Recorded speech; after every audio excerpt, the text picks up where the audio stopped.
హల్లెలూయా హల్లెలూయా హల్లెలూయా. అమ్మా, ప్రభు అయినటువంటి యేసు ఈ లోకంలో బ్రతికిన తర్వాత ఆయన్ను సిలువకు అప్పగించినప్పుడు ఆయన సిలువలో పలికినటువంటి మొట్టమొదటి మాట ఒకసారి చదవండి. లోకా సువార్త 23:34. యేసు తండ్రి వీరేమి చేయించినారో వీరెరుగరు కనుక వీరిని క్షమించమని చెప్పాను. హల్లెలూయా హల్లెలూయా హల్లెలూయా ఆమేన్ ఆమేన్. ఏంటి ప్రభు అయినటువంటి యేసు పలికిన మాట ఏంటంటే మొట్టమొదటి మాట, తండ్రి వీరేమి చేయించున్నారో వీరు ఎరుగరు కనుక వీరిని క్షమించమని చెప్పాను. ప్రభు అయినటువంటి యేసు ఎలా ఉన్నాడు? ఆయన అప్పటికే కాళ్ళలో చేతుల్లో మేకులు కొట్టారు, ముళ్ళ కిరీటం ధరింపజేశారు, కొరడాలతో కొట్టారు. ఇన్ని జరిగిన తర్వాత ఆయన దేహం అంట చేను దున్నితే ఎలా ఉంటుందో అలా దున్నబడినట్టుందంట. ఆయన దేహం రక్తసిక్తమై ఉంది. ఆయన దేహం అంతా రక్తం కారుతూ ఉంది. ఆయన ఆయన ఆ సిలువపై నుంచి అంటున్నాడు కదా, మొట్టమొదటిగా ఆయన ఏ మాట అయితే మాట్లాడాడంటే, తండ్రి వీరేమి చేయించున్నారో వీరికి తెలీదు, వీరు ఎరగరు కనుక వీరిని క్షమించు తండ్రి. హల్లెలూయా హల్లెలూయా హల్లెలూయా. వాళ్ళకి తెలీదా అండి? అమ్మ, వాళ్ళకి తెలీదా? ఏం చేస్తున్నారు వారు? యేసుని సిలువకు అప్పచెప్పారు. సిలువకు అప్పచెప్పిన తర్వాత ఆ సిలువ మరణం ఆయన పొందుతూ, లేకపోతే ఆ మరణానుభవం, ఆ శ్రమానుభవం అనుభవిస్తానికి ఆయన ఏమైతే అదేంటి నిందలు హేళనలు, ఆయన చూస్తే దేవాదేవుడు, ఆయన దేవాదేవుడు.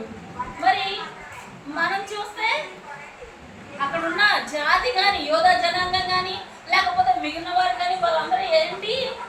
మనుషులేనా? అవునా? హల్లెలూయా హల్లెలూయా హల్లెలూయా హల్లెలూయా. కాబట్టి వాళ్ళు ఏం చేస్తున్నారంటే, ఆయన కొరడాలతో కొట్టినప్పుడు కానీ, లేకపోతే సిలువ మరణం అనుభవిస్తూ ఆయన్ని మేకులు కొట్టినప్పుడు కానీ వారు ఏం చేస్తున్నారంటే సంతోషిస్తున్నారంట. ఏం చేస్తున్నారమ్మా? సంతోషిస్తున్నారు. ఆయన గేలి చేశారు, ఆయన అపహసించారు, ఆయన నిందించారు, ఆయన్ని కొట్టారు, అవహేళన చేశారు ఆయన్ని. లేకపోతే నీ ముఖం మీద ఆయన ముసుగేసి నీ ముఖం మీద ఎవరు కొట్టారు ప్రవచింపమని ఎన్ని నిందలు ఆయన కలగజేసినటువంటి వారు అన్ని మాటలన్నా, అంత హేళన చేసిన, నిందించిన, ఆయన కొట్టినా దేవాదేవునికి కోపం వచ్చిందా? ఆ దేవాదేవుని కుమారుడైనటువంటి ప్రభు అయినటువంటి యేసు కోపం వచ్చిందా అండి? కోపంతో చూశాడా? అయినప్పటికీ ఆ వేదనను అనుభవిస్తూ కూడా ఆయన మాట్లాడుతున్నాడు కదా, ఆ పరమ తండ్రితో మొరపెడుతున్నాడు. ఏమనంటే, అయ్యా మీరేం చేస్తున్నారో మీకు తెలీదు, కాబట్టి వీరిని క్షమించు తండ్రి అంటే ఆయన జాలి, ప్రేమ, కరుణతో నిండినటువంటి చూపుతో చూస్తాడంట. అయినప్పటికీ వాళ్ళంత నిందించిన, వాళ్ళంత హింసించిన, వాళ్ళు హేళన చేస్తున్నా, వీళ్ళు సిలువ వేయము అని చెప్పి కేకలేసినా, అయినా కానీ ఆయన ఏం చేస్తున్నాడండి? ఏం చేస్తున్నాడమ్మా? ఏం చేస్తున్నాడు? తండ్రి వీరిని క్షమించు తండ్రి అని ప్రార్థన చేస్తున్నాడు. ఎందుకంటే ఆయన గుణగణాలేంటి అమ్మా? ఆయన గుణగణాలేంటి? దేవాదేవుని యొక్క గుణాలేంటి? ఆయన గుణం ఏంటండి? ప్రేమ. ఆయన గుణం. హల్లెలూయా. క్షమించడం ఆయన గుణం. హల్లెలూయా హల్లెలూయా హల్లెలూయా. కీర్తనకారుడైనటువంటి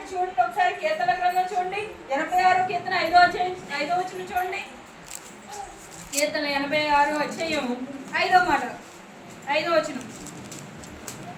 మన దేవుడు ప్రభువా నీవు దయాళుడవు, ప్రభువా నీవు దయాళుడవు, క్షమించుటకు సిద్ధమైన మనసు గలవాడవు, క్షమించుటకు సిద్ధమైన మనసు గలవాడవు. హల్లెలూయా హల్లెలూయా హల్లెలూయా.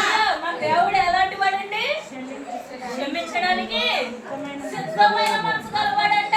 అమ్మా, మీ ఏళ్ళ ఎవరన్నా అపకారం చేస్తే క్షమించడానికి సిద్ధమైన మనసు ఉంటుందా? మనసు ఉంటుందా? ఉండదు ఉండదు.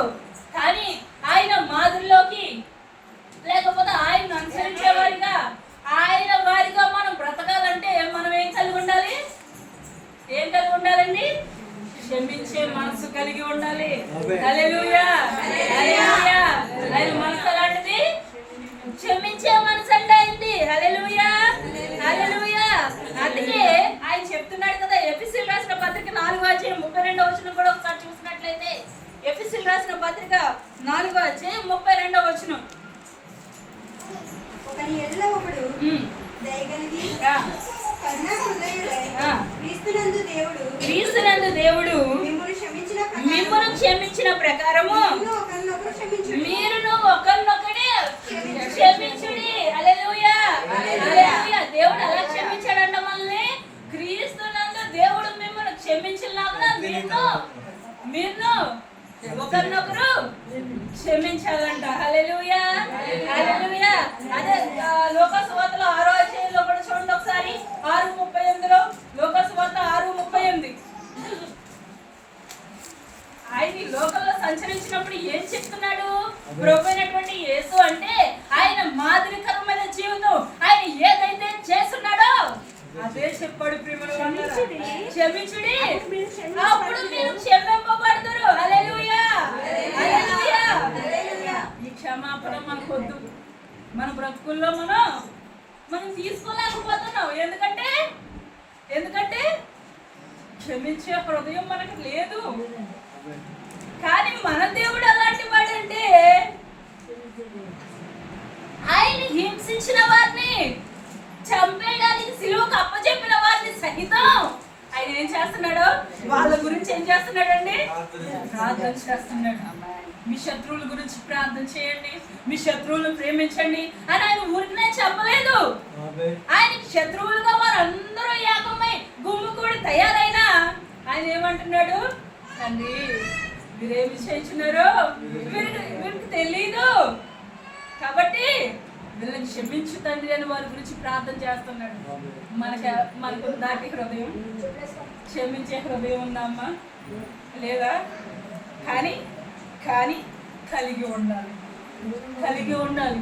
ఎందుకంటే క్రీస్తుకి మాదిరికరంగా, అంటే క్రీస్తులో మనం ఉన్నామంటానికి సూచన ఏంటి?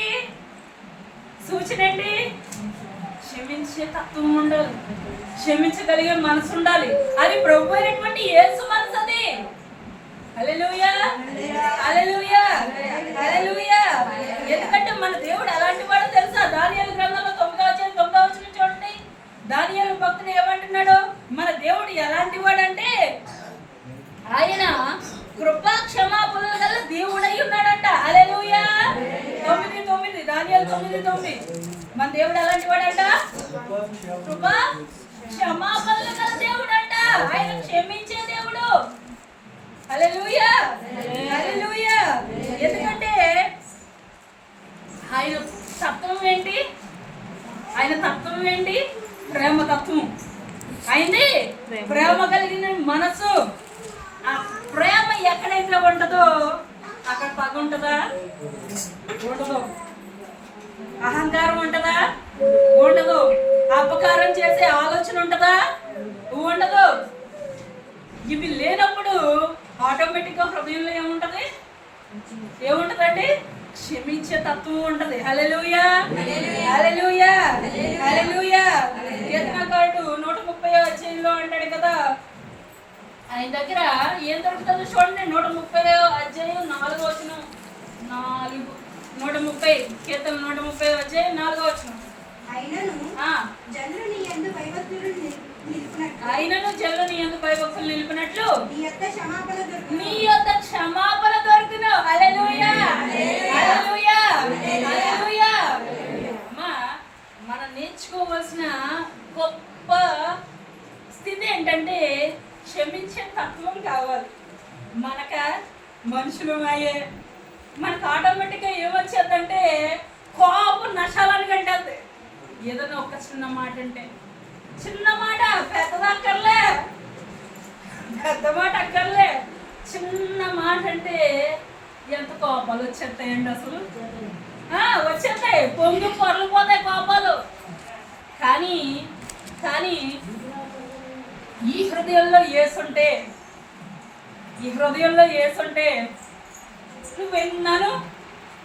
నువ్వేన్నాను కోపం రాదు, రాకూడదు. చాలా మంది మాకు కోపం రాదండి అంటారు. వస్తుంది కానీ అది వచ్చిన సంగతి ఆడికే తెలుసు. ఏం చేస్తాడంటే లోపం తొక్కు పెట్టేస్తాడు. ఏంటి ఎవరన్నా ఏదన్నా అంటే మనిషి తత్వం ఎలాంటిదంటే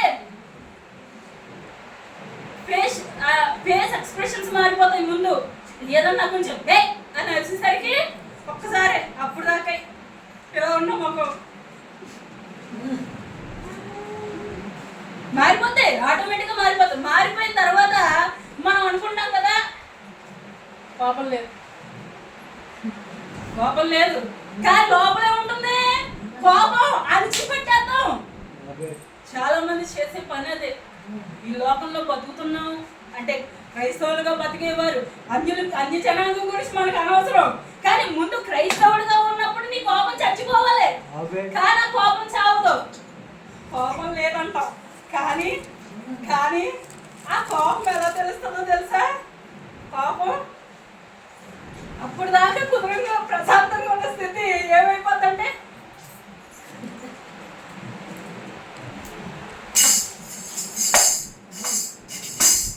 అది కుదురుగా ఉంటే నెమ్మదిగా కూడా పెట్టచ్చు. కానీ మనం పెట్టే తత్వం ఎక్కడ ఉంటుంది? ఇసిరేద్దాం. అయ్యేంటి మనలో ఉన్నటువంటి మన లోపల ఉన్నటువంటి కోపం. ఆ కోపాన్ని రకరకాల పరిస్థితుల ద్వారా మనం వ్యక్తం చేస్తాం. మన పైకి ఏం చెప్పుకుంటామంటే మనలో మనం సంబంధించుకుంటా ఏం చెప్పుకుంటామంటే నాకు కోపం లేదు, నాకు కోపం రాదు అనుకుంటాం. కానీ కానీ లోపల ఏముంటుందండి? అది తొక్కి పెట్టేస్తాం. మన పళ్ళు పళ్ళు పెట్టుకున్నట్టు కోపం ఏం చేస్తాం? హల్లెలూయా హల్లెలూయా హల్లెలూయా. కోపాన్ని ఏం చేస్తాం? తొక్కి పెట్టేస్తాం. కానీ కానీ నిన్ను నన్ను కలది చేసిన దేవునికి నువ్వు లోపలలో ఉంటావో బయటలో ఉంటావో తెలీదా? అమ్మ తెలుసా తెలీదా? మనం అంటే బయట ప్రజలకు తెలియజేయక్కర్లేదు, లేకపోతే తెలియకుండా దాసేయచ్చు. కానీ నిన్ను కలగ చేసిన దేవాదేవునికి నీ గురించి తెలుసా తెలీదా? తెలుస్తుంది. నీ హృదయపు లోతులు ఎరిగిన దేవుడు ఆయన. హల్లెలూయా హల్లెలూయా. అబ్బే మనం కనిపించకుండా ఎంత కవరప్ మేకప్ చేసేద్దామన్నా కానీ ఆ దేవునికి కనిపిస్తూ ఉంటుంది. అటువంటి గుణగణాలు ఉంటే నీ దగ్గర క్షమాపణ ఎలా ఉంటుంది? నేను క్షమించేస్తా లేదా నేను క్షమించేస్తా అని చెప్తాం. కానీ కొంతమంది పేర్లు వచ్చేసరికి కొంతమంది గురించి ఆలోచన వచ్చేసరికి మొక్కలు ఎర్రబడిపోద్ది. అది కోపం కాదా? అంటే మనలో ఉన్న ఫాల్ట్స్, మనలో ఉన్న లోటుపాట్లు సరి చేసుకోవాలి. ఇంకా రోజులు వెళ్తున్నాయి, సంవత్సరాలు వెంబడి సంవత్సరాలు జరుగుతున్నాయి అంటే ఎవరన్నా ఏమన్నా అన్నా కానీ కోపం రాకూడదు. మన యేసు కలిగిన మనస్సుది అమ్మ, యేసు కలిగిన మనసు మీరును ధరించుడి అంటే పౌలు భక్తుడు ఎందుకు చెప్తున్నాడంటే ఆయన కోపం రాలే. నీకు మనకి ఏం రాకూడదు అమ్మ, ఏం రాకూడదు? కోపం రాకూడదు. చెప్పండి. కోపం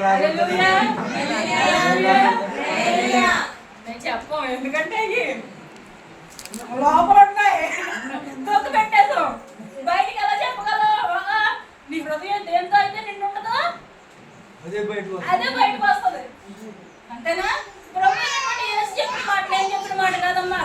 దేవుని స్తోత్రం. హల్లెలూయా హల్లెలూయా. మనం అనుకుంటాం, చాలా సాధారణంగా అనుకుంటాం క్షమాపణ అంటే చాలా సునాయాసం అనుకుంటాం. అంటే సారీ అడగడమేగా, లేకపోతే సారీ చెప్పడమేగా అనుకుంటాం. కానీ అది ఎంత కష్టతరమైందో దాని లోతులకి వెళ్తే తెలుస్తాం. హల్లెలూయా హల్లెలూయా హల్లెలూయా. మనకి ఎవడన్నా కీడు చేశాడండి, అపకారం చేశాడు, అని క్షమించగలమా? క్షమించగలమా? క్షమించాలి, క్షమించాలి. ఎందుకంటే యేసు అదే చేశాడు. నువ్వు నేను అసలు ఆయన దృష్టికి మన మన ప్రవర్తన యోగ్యమైనది కాదు. అసలు మనం కనిపించాం. కానీ కానీ ఆయన మనల్ని ఏం చేసుకున్నాడు? ఏం చేశాడండి? చేర్చుకున్నాడు. నా బిడ్డలు వారి కోసం నా ప్రాణాన్ని పెడతాను అని చెప్పి ఆయన ప్రాణాన్ని పెట్టేశాడు. అందుకే ఆయన క్షమాపణలు గల దేవుడు కాబట్టే, ఆయన మనస్సు క్షమించే మనసు కాబట్టే మనం ఏం చేస్తున్నాం ఈరోజు బ్రతికి ఉన్నాం. హల్లెలూయా హల్లెలూయా హల్లెలూయా.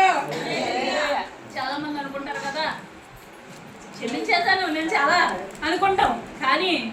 కానీ యేసులో క్షమించడం అంటే ఏంటంటే, నీకు హాని చేసినా, నీకు అపకారం చేసినా, నీ గురించి తప్పుగా మాట్లాడినా, నీ గురించి తప్పుడు యోచనలు చేసినా, వారి గురించి నువ్వు ప్రార్థన చేయాలంట. తండ్రి వారిని క్షమించు బాబు, వారికి తెలియచేయండి, వారి హృదయానికి తెలియచేయండి, వాళ్ళు చేసే తప్పు అని చెప్పి మీరు తెలియచేయండి తండ్రి అని ప్రార్థన చేయాలే తప్ప, తండ్రి అని నాశనం చేసేయండి అని చెప్పేయండి అని తొక్కేయండి. లేకపోతే ఆ కోరాహు దాదాను అభిరాములు ఎలా అయితే నోరు తెరిచి అది మింగేసిందో ఇవన్నీ పాతకాలం వరకు, పాత నిబంధన వరకు ఓకే, అప్లికేబుల్ అవన్నీ అప్లై చేయొచ్చు. కానీ నూతన నిబంధన వచ్చిన తర్వాత, ప్రభు అయినటువంటి యేసు భూమి మీదకి వచ్చిన తర్వాత మన తత్వం ఏమైపోవాలండి? మన తత్వం ఏమైపోవాలి? ప్రేమ తత్వం అయిపోవాలి. హల్లెలూయా హల్లెలూయా. యేసు నేర్పించిన మాట, యేసు నేర్పించిన మార్గం అది. ఇప్పటికీ మనం, ఎందుకంటే మన దేవాది దేవుని దగ్గరికి వెళ్ళి ఆయన దగ్గర క్షమించమని ఆయన అడిగితే ఆయన ఎలా ఉన్నాడంట? క్షమించుటకు సిద్ధమైన మనసు కలవాడు. హల్లెలూయా హల్లెలూయా హల్లెలూయా. నువ్వు ఎవరినైనా క్షమించలేని గుణం మన దగ్గర ఉంటే మార్చుకుందాం. ఎందుకంటే పరమ తండ్రిని ఎదుర్కోవడానికి మనం వెళ్ళాలి అంటే మనలో ఉన్నటువంటి సరి చేసుకోవాలి. లేదు నా పాపం, నా పగ, నా ప్రతీకారం నేను ఇలాగే ఉంచుకుంటానంటే ఏసై గారు వస్తారు, చిచ్చి మీరెవరో, మీరు ఎక్కడ వారు నాకు తెలియదు అని చెప్పి ఆయన వెళ్ళిపోతాడంట. తర్వాత ఉపయోగం లేని బతుకులు అయిపోతాయి. నీకున్న భక్తి నిన్ను కాపాడదు. హల్లెలూయా హల్లెలూయా. కాబట్టి ఆయన చూపించిన మార్గం ఏంటి? మొట్టమొదటి మాట ఏంటి? ఆయన ద్వారా మనం నేర్చుకోవాల్సిన మార్గం ఏంటి? క్షమించే మార్గం, క్షమాపణ వాక్కు. హల్లెలూయా హల్లెలూయా. కొద్ది మాటలు దీవించును గాక.